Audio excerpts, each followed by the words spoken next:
Muy buenas noches a todos, bienvenidos a ADN. Hoy tenemos un programa realmente muy cargado de información. Vas a ver como un ministro 2 horas antes de irse se clavó un negocio tremendo a través de una resolución. En un ratito vas a ver esa investigación. También vas a ver qué pasó con este funcionario que se había olvidado los $10.000 en su escritorio. Vas a ver en dónde, qué recorrió, qué tiene y qué no tiene. En un ratito te vas a enterar, al tiempo que se va a enterar la justicia de unas cosas que no ha declarado Rodrigo Esbarra. Pero también te vas a enterar quién le otorgó el crédito a Vicentín desde el Banco Nación y cuánto cobra esa persona. Pero queríamos empezar resaltando esto. Hoy habló Silvana Giudice, que es la ex titular del ENACOM, esta entidad que regía los medios de comunicación en la República Argentina. Puso 800 millones de pesos desde ahí para hacer la fibra óptica en el país. ¿Quién lo utilizaba? El Grupo Clarín. Una persona muy cercana, estrechamente cercana al Grupo Clarín. Fue la tesorera de la fundación de Gabriela Michetti en los tiempos de la bolsita, ¿te acordás? Los dólares que sacaba Gabriela Michetti los llevaba a su departamento. Ella declaró en la justicia y dijo que no llevaba los balances. Era la tesorera, pero no había balances en la fundación y la señora no está presa ni nunca se le imputó tampoco. Eso es tener blindaje. Bueno, esta señora se animó a hablar de libertad de expresión porque después de ser tesorera de la fundación justamente de Gabriela Michetti, se hizo su propia fundación. Vio el currito y clavó una fundación que se llama LED. Esta fundación que es Libertad de Expresión más Democracia, en donde estaba uno de los vocales, era el vocero de La Nación, del diario La Nación, y había escrito la biografía de Héctor Mañeto. Pero además había otra gente dentro de esa fundación que había participado de la dictadura militar. Bajo este paraguas, Silvana Giudice se animaba a decir esto esta mañana en Radio 10.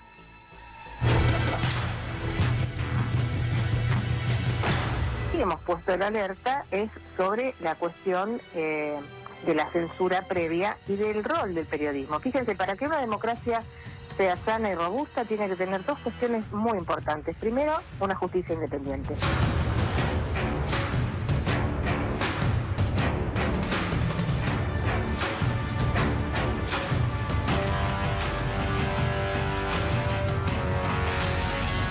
Segundo, el respeto por el periodismo independiente.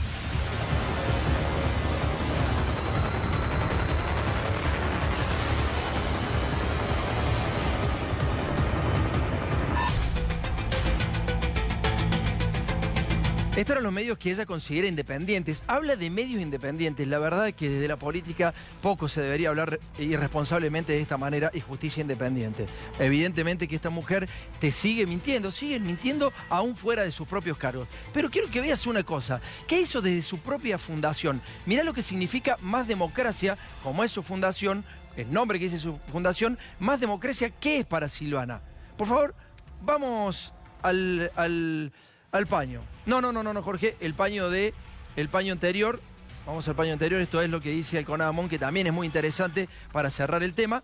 Bueno, Más Democracia para esta señora es, o tiene que ver, está referido a un pedido de informes que se hizo en el Senado de la Nación, un pedido de informes, en el cual la fundación de ella había estado en Tecnópolis. Acá está, había estado en Tecnópolis y entonces, desde su fundación, habían hecho un stand que se llamaba Espacio para la Memoria. En ese stand, la Fundación LED decía que el número de desaparecidos durante la última dictadura militar fue de solamente, atención, solamente 8.960 personas. Con número exacto, casi que con comas, 8.960 personas. ¿Esta es la mujer que habla de Más Democracia? Silvana Giudice. Seguimos escuchando las barbaridades que decía esta mañana. Dale.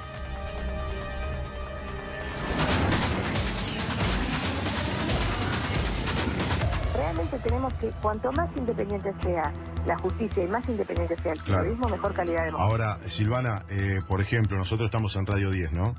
Y los dueños del grupo Indalo fueron detenidos, fueron embargadas las cuentas, fueron presionados para desarticular. Por delitos que tienen que ver, por delitos que tienen que ver con delitos económicos.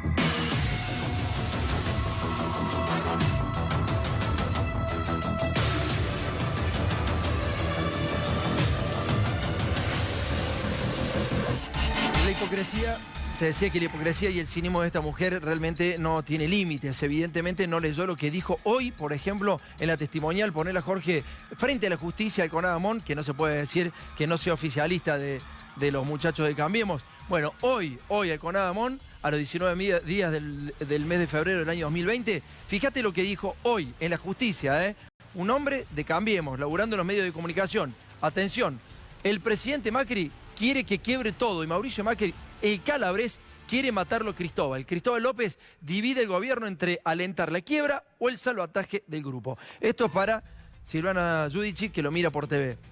Uno de los suyos, Silvana. Estos son los independientes que usted dice. ¿Seguimos escuchando? Seguimos escuchando, dale.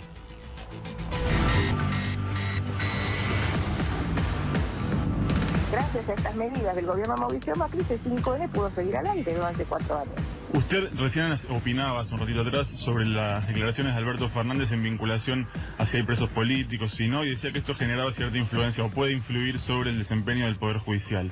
Ahora yo le pregunto, ¿recuerda usted cuando Mauricio Macri se refirió a la liberación de los dueños de este medio y dijo no es lo que habíamos acordado en el programa de Mariana Fabiani, que le preguntó usted se refiere a Cristóbal López y él dijo sobre todo el cambio de carátula, es decir, está hablando específicamente del expediente? No, la verdad que no. Pero ¿cómo no se acuerda? Sobre todo lo que pasó hace unos días, todos sentimos de vuelta un revulsivo de decir, no, esto no es lo que habíamos acordado. ¿Te referís a la liberación de Cristóbal López? Me refiero sobre todo al cambio de carátula. A mí el cambio de carátula me parece como increíble. No, esto no es lo que habíamos acordado.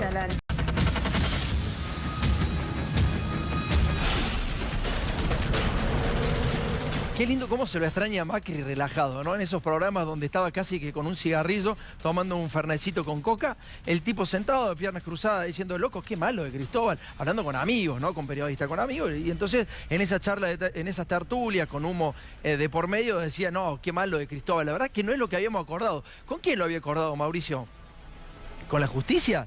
Y después le hicieron creer a toda la gente que las cosas que ustedes decían eran ciertas. Es una cosa tremenda. Por ahí me hace acordar a Darío Stanraiver cuando dice, citando a Nis, que la verdad es la mentira más eficiente.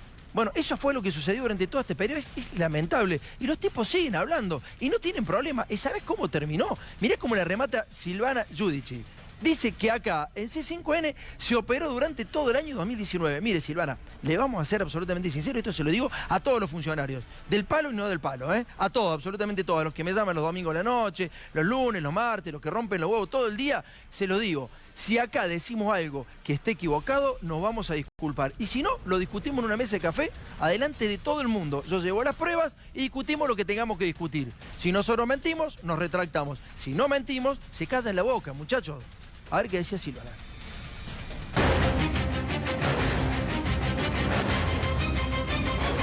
Aunque te enojes, operaciones políticas contra el gobierno... ¿Quién hizo operaciones políticas? Durante toda la campaña. ¿Usted como presidenta del ENACON entiende que nosotros hicimos operaciones políticas? No. Te dije que te ibas a enojar por este punto. Pero hubo en su momento, durante toda la campaña... Claro, lo de Santoro no son operaciones políticas, pero el Grupo Indalo hizo operaciones políticas. No nos olvidemos de la placa que ganó Scioli. A ver, esas cosas... Y eso es un error periodístico que tiene que ver con operación. Perfecto, perfecto.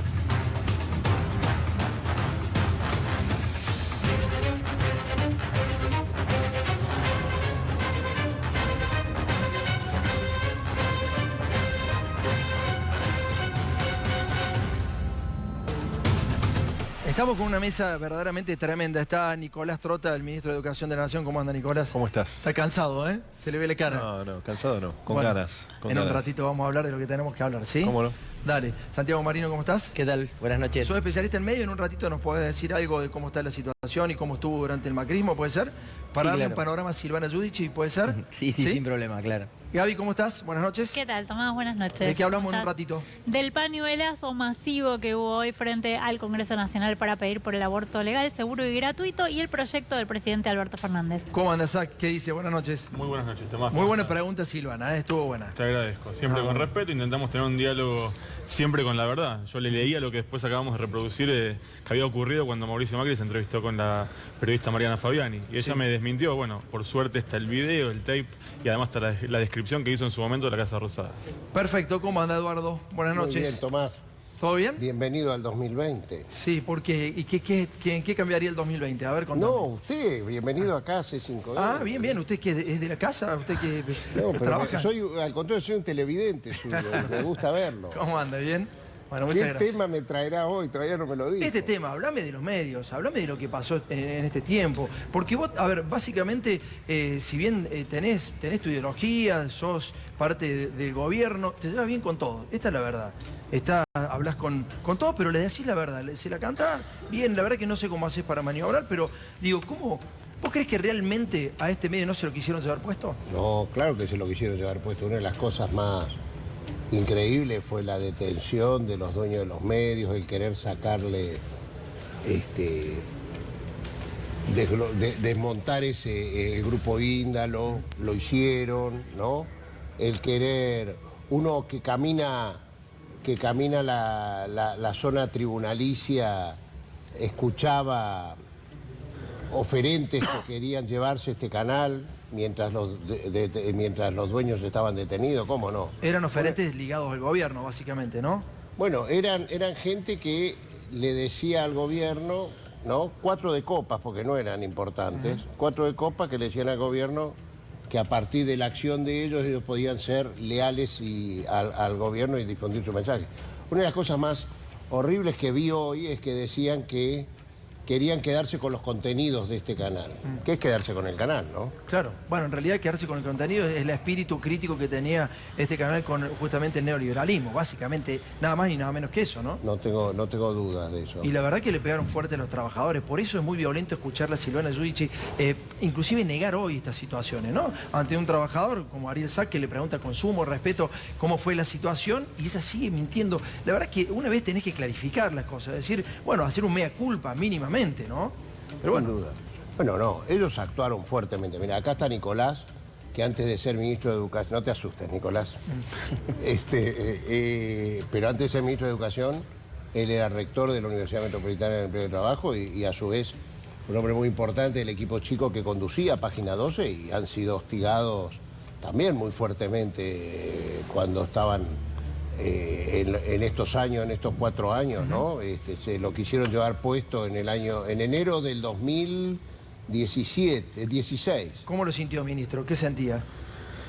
No, me parece que fue una etapa muy difícil para la Argentina en su conjunto, ¿no? En los temas medios, en una política que creo que ha clarificado nuestro espacio político vinculado a la UFER, no solo en Argentina, sino en América Latina, ¿no? Un esquema de debilitamiento de la democracia, de la representatividad popular, ¿no? Que genera un manto de sospecha y de confusión y que para la sociedad en general es muy difícil distinguir la verdad de la mentira, de la manipulación, de la operación. Es imposible para la sociedad, verdaderamente es muy difícil. Es muy difícil, además que estamos en una sociedad con profundos prejuicios, ¿no? Sí, Entonces claro. a veces... Menos mal que los tiene. No, bueno, pero hay un momento donde cuesta... Cuando uno se abstrae de la realidad argentina y se adentra en Brasil, por ejemplo, ve claramente que uno puede tener un poquito más de objetividad, claro. O cuando uno va a otros países latinoamericanos, ¿no? Ve que no es algo exclusivamente que se vivió en la Argentina y que también eso nos debe llamar a la reflexión de cómo generamos instituciones mucho más sólidas, instituciones verdaderamente independientes, ¿no? Del poder político de turno, pero los poderes económicos. Y eso es un desafío de nuestra democracia, porque sin una justicia verdaderamente independiente es muy difícil garantizar la república, ¿no? Está bueno lo que dijiste recién de Lawfare, en un ratito vas a ver lo que le hicieron a Gustavo Vera, que no tiene nada que ver con el kirchnerismo ni con Cristina directamente. A Gustavo Vera sí que le hicieron una tremendamente fuerte entre Bonadío y algunos amigos. Santiago, el panorama de medios durante Macri, ¿cómo se modificó? ¿Qué veías? Bueno, se modificó tanto en el marco regulatorio como en el desarrollo del mercado y específicamente en la situación de los y las trabajadores y trabajadoras, ¿no? El presidente Macri ni bien asume en diciembre del 15, modifica por decreto la ley audiovisual que se había sancionado en 2009, modifica, convierte un ente como la AFCA y el AFTIC en uno solo, el ENACOM, al que vuelve muy presidencialista. Claro. Sus directores, Silvana Giudici era la presidenta, estaban a tiro de ser removidos por parte del Poder Ejecutivo. Esa fue la primera modificación, casi pagando deudas de la campaña electoral, y además eliminó por decreto de la ley audiovisual la regulación anticoncentración que traía la ley audiovisual. Ese fue el primer elemento. ¿Y eso a quién benefició? Bueno, directamente al Grupo Clarín, que había litigado hasta el 2013 la ley audiovisual, y luego de que la Corte Suprema resolviera que la ley audiovisual era constitucional, había presentado un plan de adecuación para desprenderse de los medios. Ese plan no fue aprobado por la AFCA, pero lo cierto es que extendió hasta el final del mandato de Cristina Fernández ese litigio, y una vez que empezó el gobierno de Macri ya no tuvo más problemas porque superaba los topes a la concentración y eso ya no existía más en la norma, y luego fue por más con la fusión entre Telecom y Cablevisión. No entiendo por qué Juicy se enoja, ¿no? Cuando le hablan de la cercanía del Grupo Clarín, se ha hecho estas cosas también desde el Estado, digamos, ¿no? Sí, y otra cosa que cambió drásticamente fue el cierre de muchos medios y la pérdida de puestos de trabajo de muchos trabajadores y trabajadoras. Y el cambio en la relación medios-gobierno, también manifestado en la pauta oficial. Clarín pasó a liderar el tope de pauta y de hecho digamos, la pauta oficial, que es el 20% del total de la torta publicitaria, quedó tanto en Nación como en Provincia de Buenos Aires y en Ciudad, con Clarín siendo el que más recibía. Bien, ya vemos el tema del offer. Gaby, ¿te queda alguna pregunta para la mesa? No, digamos, ¿cómo podría avanzarse proponiendo ahora hacia adelante, ¿no? Si ustedes consideran que hay que avanzar con una ley que regule la pauta publicitaria, con una nueva ley de medios, ¿cómo se arregla esto? Bueno, está claro que Argentina atraviesa una crisis económica muy profunda que hace que tal vez la discusión sobre medios no esté al tope de las prioridades, claro, pero el avance tecnológico ha vuelto necesario una regulación. Por ejemplo, el presidente se reunió con el dueño de Netflix, quien anuncia importantes inversiones en Argentina, pero Netflix no tributa porque no está regulado ni en Argentina ni en el mundo, ¿no? Ahí hay un camino. La regulación de publicidad oficial debería mejorarse también para que se cumplan los criterios establecidos y para que no haya otra vez muchos medios que no reciben pauta a pesar de tener altos niveles de audiencia. La concentración de Netflix también es peligrosa, ¿eh? Bueno, la concentración de Netflix es peligrosa porque después te sacan novelitas sobre Lula, te sacan una novelita sobre los que tienen que ir destituyendo, los que tienen que ir horadando, y la verdad que se complica mucho porque tienen mucho poder, ¿eh? Tienen mucho poder, presencia territorial y una capacidad de decir que ellos no operan en la Argentina y no están alcanzados por la regulación. Las ficciones te cuentan casi que la realidad. Vemos el lawfare, que en este caso particular le hicieron a Gustavo Vera. Y en una parte del video lo vas a ver al señor Valdés, que hace una declaración con Fontevecchia. Acá no se animó nunca a hacerla, pero sí se le dijo a Fontevecchia. Así que vamos a corroborarla. Aparentemente, el Papa Francisco fue presionado por el presidente Mauricio Macri, expresidente, para que a Vera se lo lleven puesto. Y fíjate lo que le pasó, dale. Bueno, es una causa que duró varios años, que en realidad es totalmente absurda. No solamente absurda, falsa, sino además inverosímil. ¿De qué te acusa, Bonadío? ¿Qué te acusaba? Me acusaba, básicamente, había habido un allanamiento en un taller clandestino. Bueno, y el juez federal dijo, que era el que instruía en esa causa, resuelve incautar los bienes y reutilizarlos. Bien, entonces el hijo te dice, te voy a dar las maquinarias. Yo dono 30.000 pesos de mi salario, de esto constancia ante escribano público, al padre Pepe, para que acondicione unos lugares que van a funcionar como talleres de oficio para los chicos que ellos rescatan de las adicciones. ¿Te dan esas máquinas y qué? Había dos que no funcionaban, se repararon dos motores, ¿sí? O sea, se hizo funcionar porque no podíamos mandarle la maquinaria rota. Y cuando estábamos en el proceso del traslado, a los poquitos días, la Cámara Federal resuelve retrotraer la medida de incautación y que se devuelvan los bienes. Cuando devolvemos las máquinas y argumentan que hay dos máquinas que le cambiaron el motor. ¿La arreglaste? Claro, empiezan a plantear que en realidad yo me había robado las máquinas. En realidad se devolvieron todas las máquinas, 19 máquinas, y las dos máquinas reparadas inclusive. Lo cierto es que a partir de ahí comienza una campaña feroz planteando básicamente que yo me había quedado con maquinaria incautada, ¿sí? Que me había afanado maquinaria incautada, para instalar la idea de que la Alameda en realidad no tiene un fin noble, no persigue luchar contra la esclavitud, sino que en realidad tiene un fin vil, que es básicamente denunciar talleres para quedarse con la máquina, como un año después fue el programa famoso de Natalia Hyde, en el cual llevaron el libreto que les escribió D'Alessio, eso ya está aprobado judicialmente. ¿Sabías que es pedófilo y es trata? ¿Sabías que baja prostíbulos y se los queda ilegalmente? Se apropió de la Alameda, se apropió de prostíbulos. ¿Pero quién pone la guita? ¿Quién ponía la guita para hacer esa movida, digamos? Y a ver, en algún momento denunciamos los talleres de Julián Aguada, con lo cual Mauricio Macri estaba muy nervioso. Y el tema particular de los talleres, donde hemos trabajado muchísimo, que los primeros cuando hacemos inspecciones, que agreden a los inspectores y se enojan, son los que están trabajando. Es terrible. Es terrible. Entonces vos decís... ¿Qué marca es? Chiqui. Cuando yo entré, empezaba a trabajar con Tegabuchi, Raider, Terra, Chiqui, Guada. Al punto tal de que el propio Eduardo Valdés reconoce que en la primera audiencia que tuvo Macri con el Papa, a Macri no se le ocurre otra idea que reclamar para que su amigo, o sea yo, deje de denunciarla a Julián Aguada. El Papa efectivamente tenía un temario para hablar con Mauricio Macri, pero que Mauricio Macri le saca el tema muy duramente contra Gustavo Vera, porque Vera había denunciado con la Alameda a la familia de su mujer de trabajo esclavo. O sea, vos eras jodido para el gobierno y entonces empezó a actuar Bonadío en contra tuyo, te pusieron los mismos medios de comunicación. Sí, pero esa era una causa. Nosotros somos los que publicamos también la foto de Macri y Aguada en el prostíbulo Mix Sky Lounge de Martins. Claro. Y somos creyentes en la causa de Martín. Y habíamos probado el financiamiento en el 2007 y la relación promiscua que había entre Martín Conde y Mauricio Macri. ¿Y por qué crees que se prestaba para esto? ¿Qué le daba el gobierno a Bonadío para que hiciera estas cosas? Evidentemente era parte, no sé si el gobierno solamente, el gobierno de la embajada, ¿no? Porque Bonadío era un habitué de la embajada norteamericana.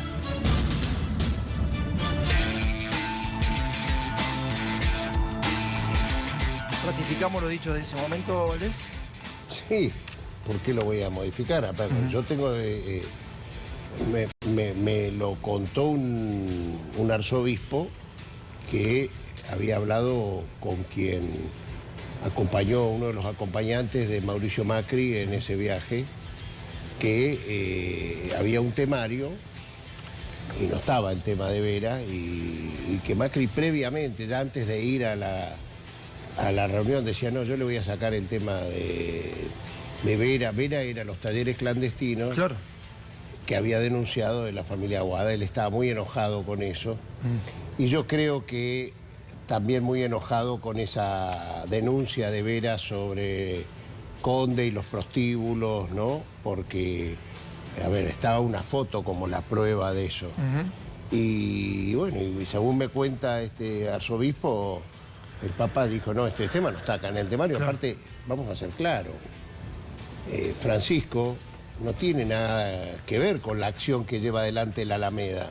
Que Gustavo es una persona de confianza del Papa, es una persona de confianza, como lo fue Grabois, como lo son muchos que trabajan actividades. Igual es una locura ir a verlo al Papa, pero ir a la ver a un Papa Alameda, para pedirle pero que... la Alameda en sí es una acción, es una ONG preexistente a que Francisco sea Papa. Le estaba pidiendo a un Papa que no le hablen más de trata de personas ni de reducción. No, le querían adjudicar como si el Papa fuera el responsable de lo que hacía Vera. Claro. Y la verdad es que no tiene nada que ver, pero aparte Vera es un hombre de bien. Vamos a empezar a partir de ahí. Vera es un hombre de bien que, a mi entender, esto lo digo yo, tiró cosas muy fuertes que después salieron, pegó muy fuerte contra la AFI, pegó muy fuerte esta denuncia que él hace. Contra Macri y Aguada. Estaba vinculado lo de los prostíbulos, estaba vinculado también no solo con Macri, sino con Estius y todo esto. Había toda una serie de situaciones que llevaba adelante Gustavo. A su vez, también él fue muy solidario con jueces que estaban haciendo las cosas bien y que se los empezaba a estigmatizar. Claro. Y entonces los llevó a muchos a Roma, llevó a Alejandra Gil Carbó, a la Procuradora General de la Nación. Y eso llevó a Macri a hacerle un offer él tremendo. cuenta que en algún momento, esto me lo contó Gustavo, que en algún momento fue visitado por gente del poder para decir que no lleve más jueces a Roma, ¿no? Claro. Y había llevado al que va a ser el Procurador General nuevo, a Rafecas, al Casanelo había ido. Casanelo, claro. Cuando Casanelo también había sido víctima de otra operación de la AFI vinculado al tema de que habría ido a una reunión con Cristina Kirchner en Olivo, cuestión que hoy eso está siendo procesado quien hizo esa denuncia, ¿no? Valdés, muchísimas gracias. No, gracias. Muchísimas gracias. ¿Algo para agregar, Santiago? No, la solidaridad con los trabajadores de este canal que han sufrido este proceso y la necesidad de que este tipo de discusiones se den en un marco como podría ser el Congreso de la Nación para regular pauta oficial, para que los gobiernos den cuenta del dinero que usan y para qué lo usan y para que haya un sistema de comunicaciones democrático, plural y diverso. Muchísimas gracias. A ustedes. Bueno, Nico, me quedo con vos. ¿Qué pasa con la paritaria docente? ¿Cómo ves que va a ser de cara al futuro esto? Bueno, para nosotros fue un paso muy importante romper la lógica de la confrontación que caracterizó los 4 años del gobierno de Macri en su relación con los maestros y las maestras, por la lógica del diálogo y del consenso.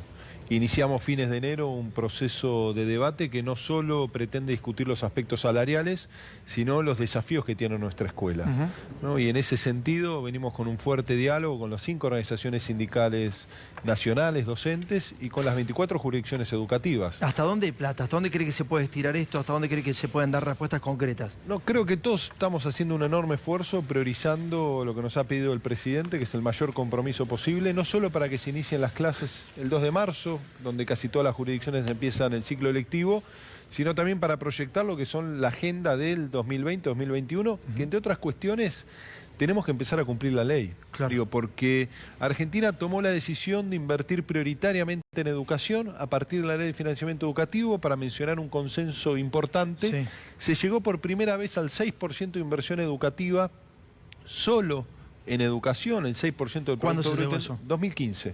¿Y ahora? Ahora estamos en el 4,8. Esto implica una caída de 1,3, 1,4 puntos de nuestro Producto Bruto ¿Cuánta Interno. plata se necesita para recuperar ese 6%? No, eso nos va a llevar con un enorme esfuerzo. ¿Pero cuánta 4 plata años. es?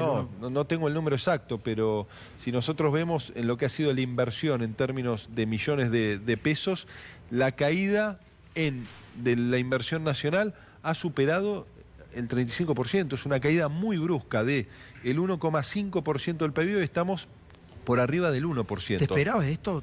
¿Se habían dado cuenta del panorama con el que se iban a enfrentar? Decime la verdad. ¿O te sorprende, por ahí te da temor ante la realidad? ¿Qué les pasa? No, yo creo que la realidad fiscal es muy grave en Argentina, pero lo que más nos preocupa es la realidad social, ¿no? Y una escuela que no tiene la capacidad, que no tiene las herramientas para dar respuesta a esta realidad tan compleja, ¿no? Y uno ve que hoy Argentina está en un pozo que es difícil salir, pero al mismo tiempo estamos encadenados, ¿no? Porque los condicionamientos que dejó Macri a partir de la deuda es lo que también nos da la posibilidad de levantarse y empezar a marcar un futuro distinto. ¿El fondo les pide que no inviertan en educación?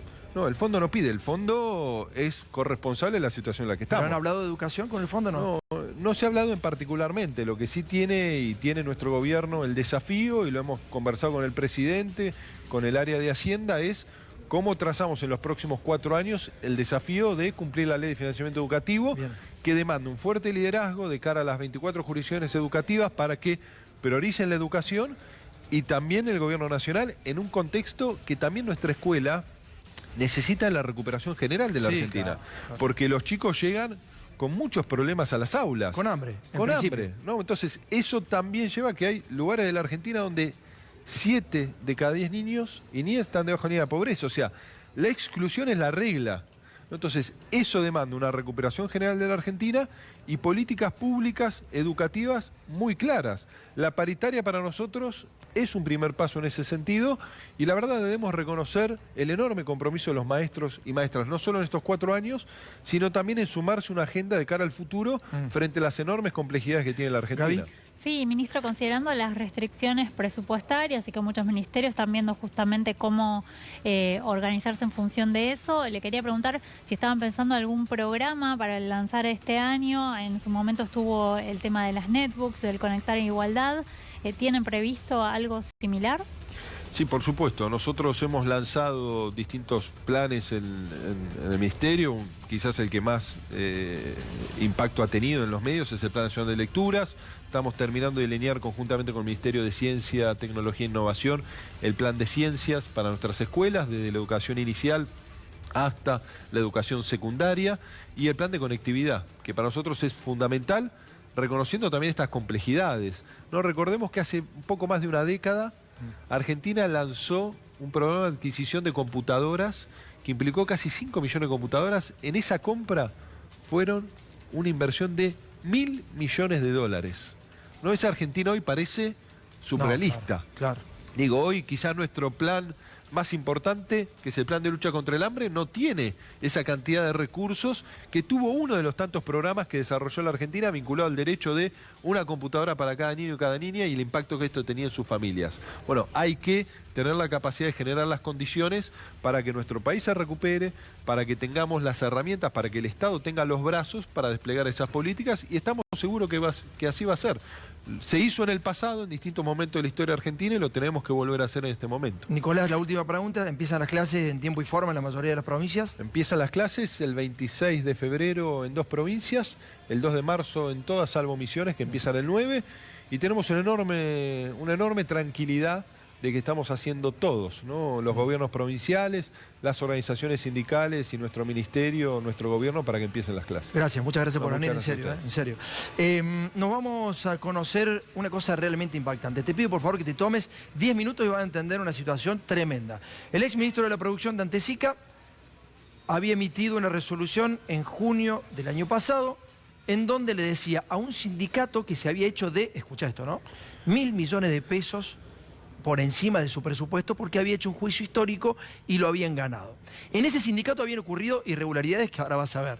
Tenían abogados contratados en el sindicato, con lo cual ya recibían su paga normal los abogados, pero como entraba esta plata, aparentemente los muchachos del sindicato querían sacar dinero y le reconocieron 30 millones de dólares, supuestamente, a esos abogados. Vamos a hablar de Dante Sica porque está metido en un gran negocio. Dale.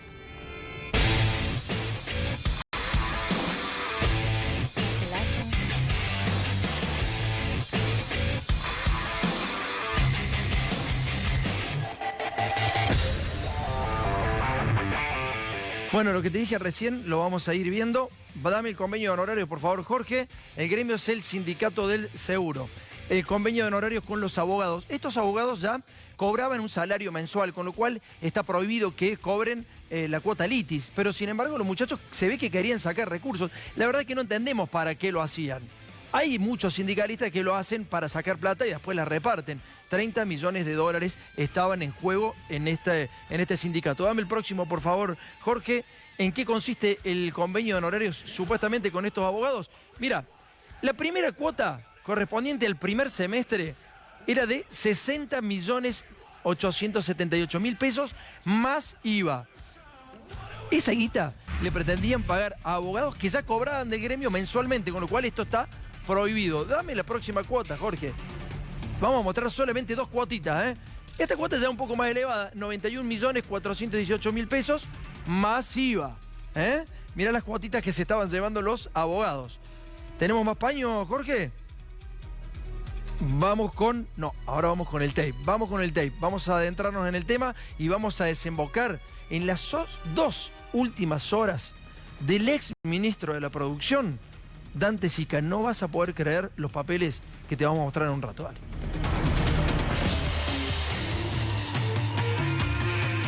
Bueno, Álvarez, cuénteme un poco cómo empieza a gestarse todos estos recursos económicos que llegan finalmente al sindicato del seguro. A la obra social. Sí, son el resultado de un juicio que la obra social gana y en la cual se le tienen que restituir unos aportes provenientes de la emisión de primas de los empleadores que le habían sido suspendidas durante el gobierno de Menem hace varios años atrás. Se gana el juicio que se hace contra el Estado por la suspensión del pago y se empieza a facturar sumas importantísimas para la obra social. Casi 100 millones de pesos por mes le empiezan a ingresar de un día para el otro a la obra social por ganar ese juicio. Exactamente. Y despertó seguramente las apetencias de una parte de la comisión directiva que, en lugar de utilizar estos fondos en beneficio de los afiliados, idearan un mecanismo de extracción de este dinero.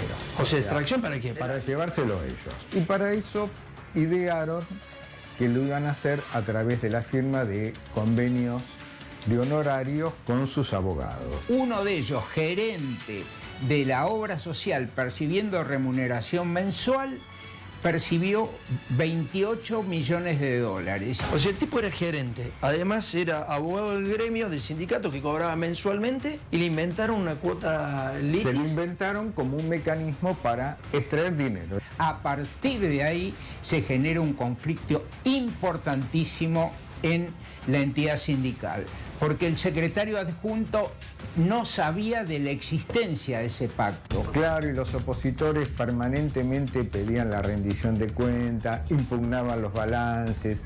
Y ese pacto no está permitido por la ley de aranceles de los abogados. Cuando yo cobro una asignación mensual por el sindicato, no me rige la ley de arancel. Ahí aparece un conflicto muy importante. Y lo que idearon fue un adelantamiento absurdo de las elecciones, porque prácticamente ellos lo hacen en la mitad del mandato.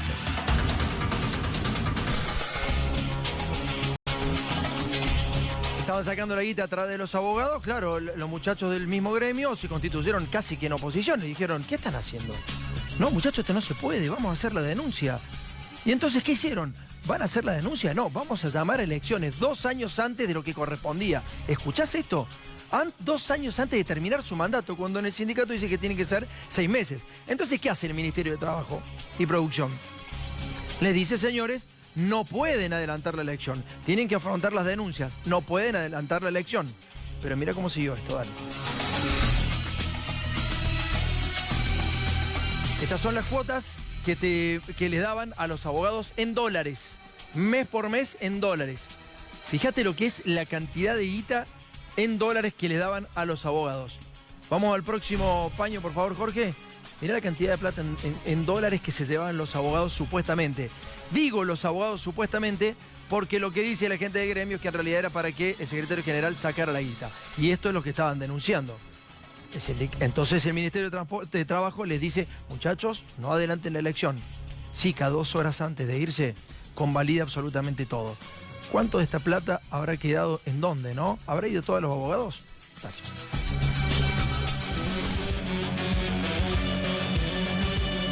Deciden convocar elecciones 420 días antes del vencimiento del mandato. El adelantamiento fue tan exagerado que hacia mediados de 2019 el Ministerio de Trabajo suspende la convocatoria. Porque dicen, ¿por qué se va a adelantar cuando el estatuto del sindicato dice que no se puede convocar con esos plazos? Dice, suspéndase la elección. Lo esencial que tenemos que entender del tema es que la elección estaba suspendida. El sindicato la realiza igual y luego sale una resolución judicial que las deja sin sustento. ¿Y qué hace SICA horas antes de irse? El 9 de diciembre, horas antes de que terminara su mandato, convalida la elección. Entre gallos y medianoche, un poquitito antes de ser reemplazado en sus funciones, el ministro SICA saca una resolución realmente inexplicable, en la que le da validez al procedimiento electoral, dice que se puede llevar a cabo normalmente, cuando él la dicta el lunes 9 de diciembre, 21:45. Este es un hecho innegable que aparece en los registros informáticos del Ministerio de Trabajo. ¿Por qué crees que lo hizo SICA? Hay una grabación de una reunión de comisión directiva donde decían, este tema lo resolvemos con SICA. Y SICA lo resuelve. Evidentemente, acá hay sumas millonarias. O sea, 2 horas después, a las 0 horas, se le vencían todas sus funciones. Y además, en ese momento, él ni siquiera tenía el expediente en sus manos como para dictar una resolución. Esto no es un mero detalle, verdaderamente es un hecho esencial. ¿Resolvió sin el expediente? No se puede resolver sin el expediente. ¿Cómo sabes que no tenía el expediente? ¿Cómo sabes? Porque el expediente estaba en la Cámara de Trabajo, se acababan de resolver pocas horas antes que el acto administrativo que suspendía la elección tenía plena validez.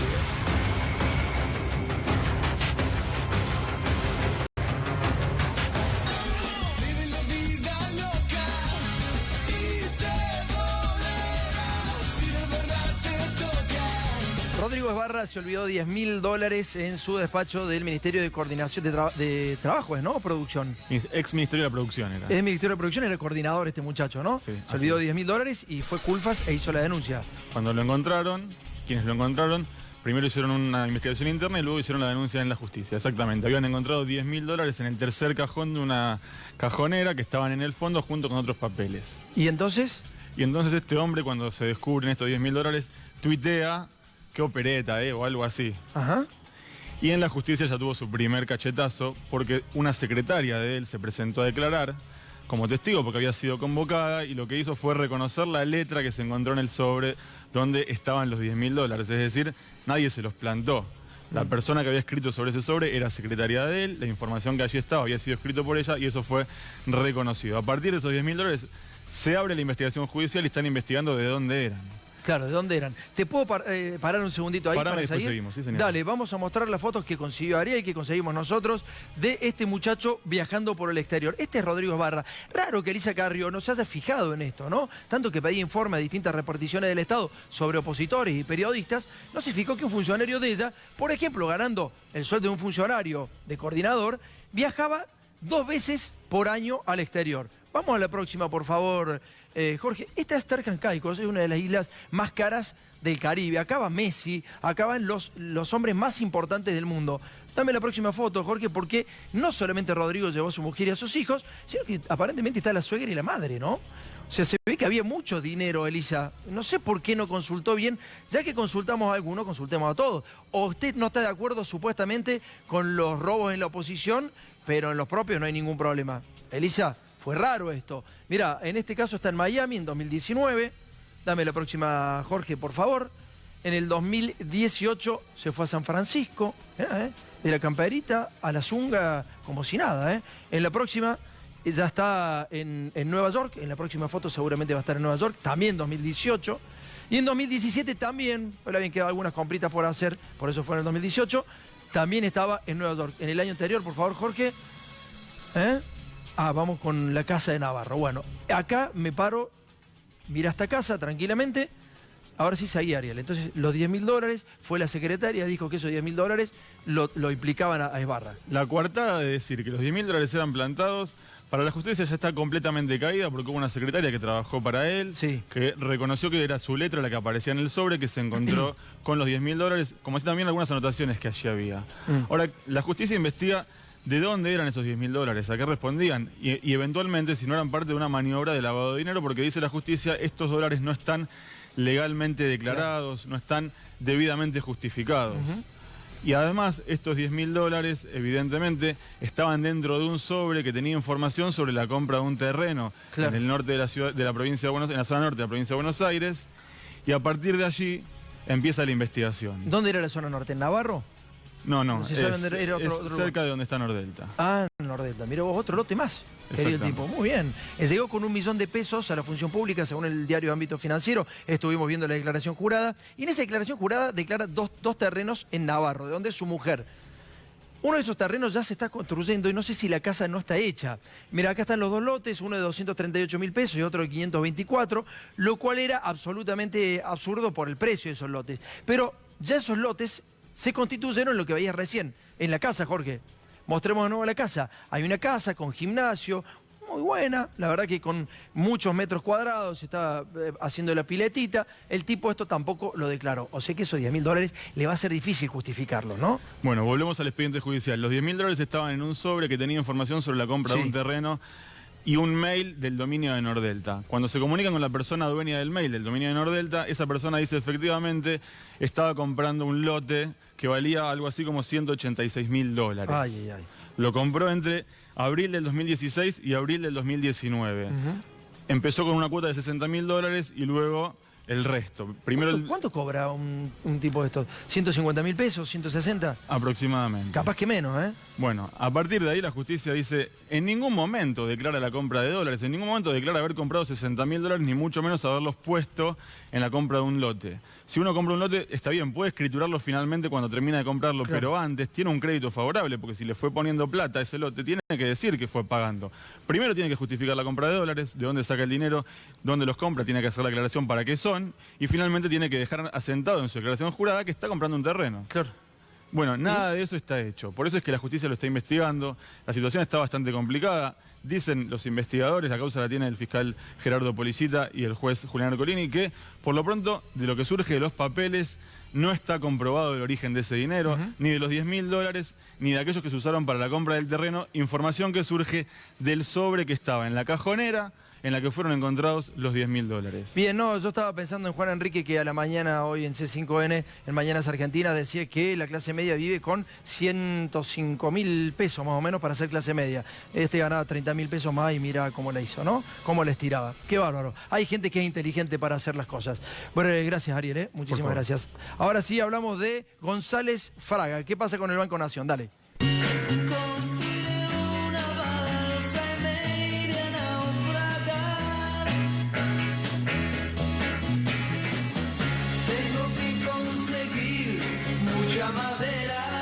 Dejanos la cortina, le pongamos un poco de humor a esto porque la verdad que es trágico lo que ha pasado con Vicentín y el Banco Nación. Miguel, ¿cómo estás? Buenas noches. Buenas noches. Sí, es trágico, es cómico. Incluso lo que tenemos para mostrar antes de empezar a describir quién le entregó de manera directa el préstamo a Vicentín es un negocio extra que tiene Vicentín que tiene que ver con los vinos. Ajá. Vicentín tiene muchos negocios.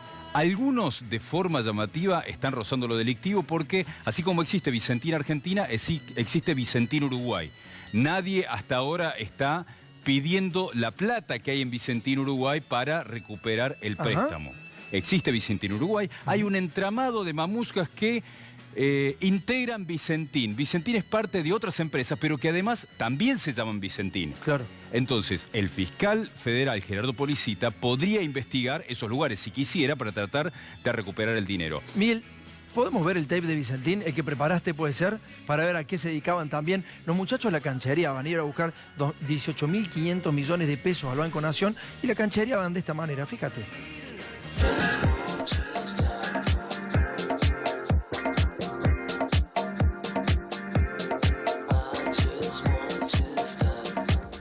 Seguimos en esta edición de Vinos de Lujo. Estamos con Andrés Rebois de Bodega Vicentín.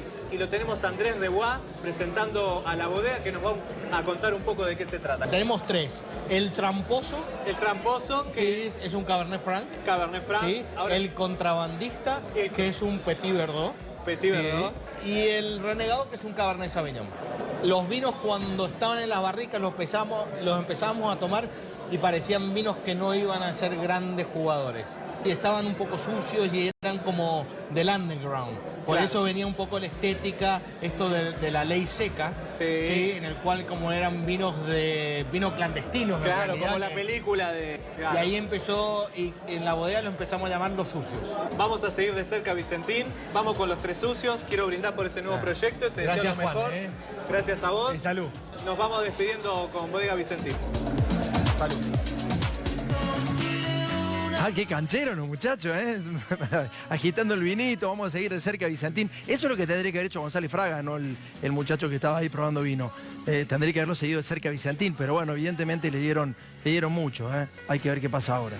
Por eso lo que vamos a mostrar es quién le entregó materialmente el dinero a Vicentín, que es alguien que es un gerente que hoy está en el Banco Nación, sigue en el Banco Nación, y que era, te diría que un responsable un poco por debajo de... ¿Cómo que sigue? Sigue en el Banco Nación. Sé que le vamos a dar algunos datos a Gerardo Policita, un fiscal federal que está muy capacitado, pero que todavía no fue a preguntarse qué está haciendo este funcionario que sigue en el Banco Nación. Está en la sede central, que está a metros de la Plaza de Mayo. ¿Está imputado ese señor o no? No está imputado. No está imputado nada, absolutamente nada. Mirá, no está imputado y le podemos decir a Policita, está en la oficina 258 en el segundo piso. Este señor, Martín Enrique González, es el que entregó el crédito a Vicentín y que después cuando el Banco Central le preguntó por qué lo había hecho, empezó a poner una serie de excusas muy grandes para justificar... ¿Por ejemplo? ¿Qué tipo de excusas? Por ejemplo, que no era tan cierto que había que dejar de prestarle dinero, que no era cierto que no había que darle más plata. Vicentín ya no pagaba. Qué buena explicación. ¿Cuánto cobra este señor? Acá lo tenemos, mirá. ¿Cuánto le pagamos los argentinos al señor que vive en Nordelta y este es el recibo de sueldo? El señor Martín Enrique González cobra 438.000 pesos de salario. Bien. Esto cobra el chanta que le entregó el crédito a Vicentín, que esto representa, por lo menos a cálculos rápidos, 5 millones de pesos al año que le vamos a seguir pagando, y si le seguimos pagando en los próximos 4 años, son más de 20 millones de pesos. Es una cantidad de dinero tan grande, y es obsceno lo que genera esto. Mira, yo te voy a hacer un cálculo muy simple. Dale.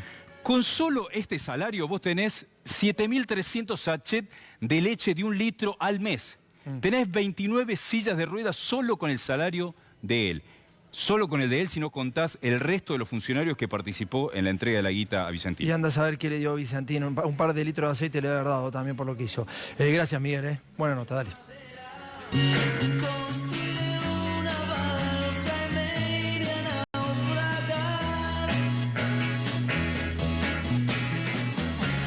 Bueno, Gaby, analizamos la agenda política del día y de la semana, ¿te parece? ¿Cómo no? Bueno, hoy hubo un pañuelazo masivo frente al Congreso Nacional para pedir por la legalización del aborto nuevamente. El año pasado se presentó por 8ª vez el proyecto de legalización del aborto de la campaña por el aborto legal, seguro y gratuita.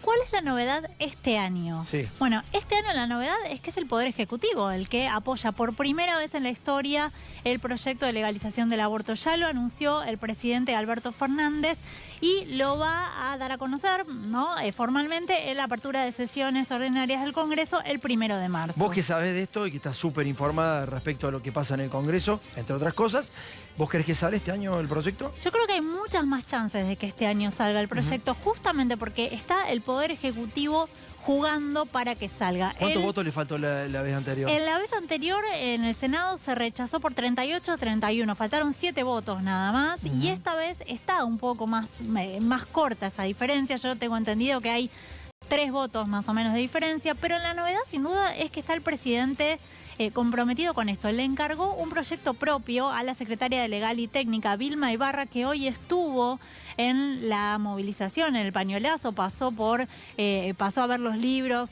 la presentación de libros relacionados con esto. Hubo varias funcionarias de gobierno en la marcha.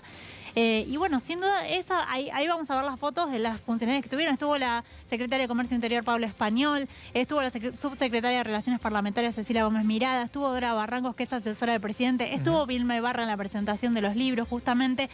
Y esa es la novedad, ¿no? Que esta vez es el presidente el que está decidido a impulsar la ley. En la apertura de sesiones ordinarias, ¿vos ratificás que Alberto Fernández va a hablar de esto? Sí, va a hablar de esto el presidente. Te digo, el discurso del 1 de marzo lo está escribiendo el presidente mismo. Claro. Él mismo está escribiendo su propio discurso con alguna ayuda del secretario de Asuntos Estratégicos, Gustavo Vélez. Pero sí, sin dudas hay una voluntad de la Casa Rosada en que esta vez salga.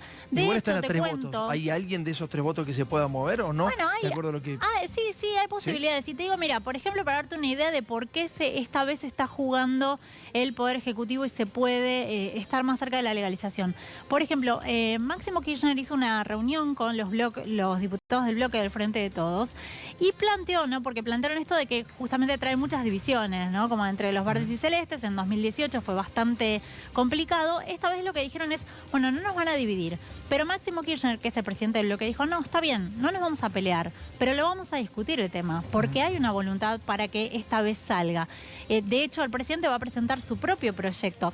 Entonces, este proyecto del presidente va a convivir con el de la campaña. Las representantes de la campaña lo que pidieron y lo que piden es que el proyecto del Ejecutivo sea lo más parecido posible al de la campaña, que es el que ya tuvo un consenso en 2018. Bien. Además, el gobierno va a presentar otro proyecto que es para acompañar a las mujeres embarazadas en situación de vulnerabilidad. Esto de alguna manera permite algún margen de maniobra con la Iglesia, que por supuesto se opone a la legalización. Bien, después de la tanda, Gabriela Pepe va a analizar lo que surgió hace un ratito nada más como información. Tiene que ver con el Fondo Monetario Internacional, que le ha pedido a los bonistas privados que cedan en su presión hacia la República Argentina. Vamos a una tanda de 3 minutos.